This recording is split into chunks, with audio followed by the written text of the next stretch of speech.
কক্সবাজারের রোহিঙ্গা ক্যাম্পে মাদ্রাসার উপর পাহাড় ধসে ৫ শিক্ষার্থীর মৃত্যু এবং অন্তত ৩০ জন আহত হয়েছে।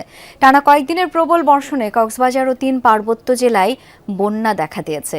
নদ নদীর পানি বেড়ে প্লাবিত হয়েছে বিস্তীর্ণ নিম্নাঞ্চল। অনেক পরিবার পানিবন্দী।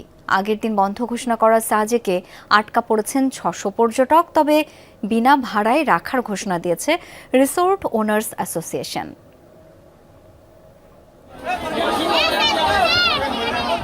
বিকালে কক্সবাজারের উখিয়া রোহিঙ্গা ক্যাম্পে একটি মাদ্রাসার উপর পাহাড় ধসে পড়লে ৫ শিক্ষার্থীর মৃত্যু এবং বেশ কয়েকজন আহত হয়। ফায়ার সার্ভিসের ২টি ইউনিট ঘটনাস্থলে গিয়ে উদ্ধার কাজ চালায়।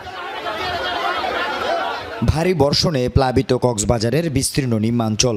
ঈদগাঁও উপজেলা স্বাস্থ্য কমপ্লেক্সেও পানিতে তলিয়ে যাওয়ায় ব্যাহত হয় চিকিৎসা সেবা। তলিয়ে আছে বসতঘর, দোকানপাট, বাজার।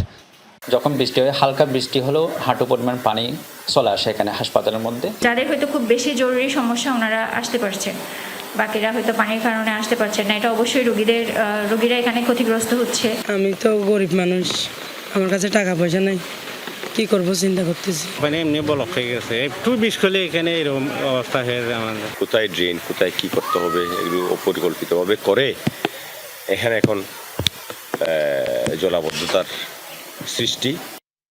খাগড়াছড়ির পরিস্থিতিও অবনতির দিকে। দিঘি নালার মাইনি নদীর পানি বৃদ্ধি পাওয়ায় প্লাবিত হয়েছে জেলার নিম্নাঞ্চল। পানিবন্দী হয়ে পড়েছে কয়েক শত পরিবার। খাগড়াছড়ির দিঘি নালা ও রাঙ্গামাটির লংগদু সড়ক যোগাযোগ বন্ধ। এই রুটটা প্রায় সময় ডুবে যায়, এবারও ডুবে গেছে।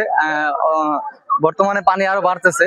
নৌকা দিয়ে চলাচল করতে হচ্ছে। এদিকে যে মানুষের আবাদি জমিগুলো ছিল সেগুলো তুলে গিয়েছে, বিভিন্ন ফসলাদি ছিল। মানুষের জনজীবন খুবই দুর্ভোগের মধ্যে আছে। আমরা আশ্রয় কেন্দ্রে আশ্রয় নিয়েছি, আমাদের জনজীবন খুবই দুর্ভোগে আছে। আমাদের ফসলি জমিনগুলো পানিতে প্লাবিত হয়ে নষ্ট হয়ে যাচ্ছে। টানা ভারী বর্ষণ ও পাহাড়ি ঢলে বিপর্যস্ত রাঙ্গামাটির জনজীবন। পাহাড় ধসের কারণে রাঙ্গামাটি থেকে বান্দরবান, রাজস্থলী, খাগড়াছড়ি, মহালছড়ি, বাঘাইছড়ি ও লংগদু সড়কে যান চলাচল বন্ধ। কাপ্তাই হ্রদে তীব্র স্রোত থাকায় চলছে না ছোট নৌযান। তলিয়ে আছে নিম্নাঞ্চল। দুর্যোগপূর্ণ পরিস্থিতিতে আগের দিনই সাজেক ভ্রমণে নিষেধাজ্ঞা জারি করে প্রশাসন। ময়লাখানার ময়লার পানি আমাদের ঘরের উপর দিয়ে যায়, মাটি বাংলো আমাদের ঘরের উপর দিয়ে যায়, পাহাড়ের ঢলের পানি আমাদের ঘরের উপর দিয়ে যায়। পরীক্ষা চলছে কিন্তু ভালো করে পড়তে পারছি না, প্রিপারেশন ভালো করে নিতে পারছি না, তো পরীক্ষা দিতে কষ্ট হচ্ছে। মনে হয় নিরাপত্তা নাই। পরশুদিন রাত্রে আসি নাই, বুড়ারা রাত্রে ঘুমাই নাই আমরা বয়াতে। কোন সময় পানি স্রোতে বড় কালো লয়ে যাবো। অনেকের ঘর বাড়ি ভেঙে গেছে, অনেকের হাঁস মুরগি গরু ছাগল এগুলা বিভিন্ন জায়গায় চলে যাচ্ছে। তারপরে আমরা থাকতে পারতেছি না, ওই জন্য আমরা আশ্রয়কেন্দ্রে আসছি। টানা ভারী বর্ষণে বান্দরবানে নদ নদী ও ছড়ার পানি বৃদ্ধি পেয়ে নিম্নাঞ্চল প্লাবিত হয়েছে। পাহাড় ধসের শঙ্কায় চলছে মাইকিং। পর্যটকদের নিরাপত্তায় এরই মধ্যে ১০ জুলাই পর্যন্ত বান্দরবানের সব পর্যটন কেন্দ্র বন্ধ ঘোষণা করেছে প্রশাসন। এভাবে কিভাবে থাকতে পারি? বর্ষা তো বেশি হইতে আছে, তাহার কোনো জায়গা নাই। ঘর বাড়ি পানিতে তলাই গেছে, কমবে যাবো জানি না। বাড়ির বৃষ্টিপাতের কারণে আমাদের ঘর বাড়ি সব পানি উঠে ডুবে গেছে।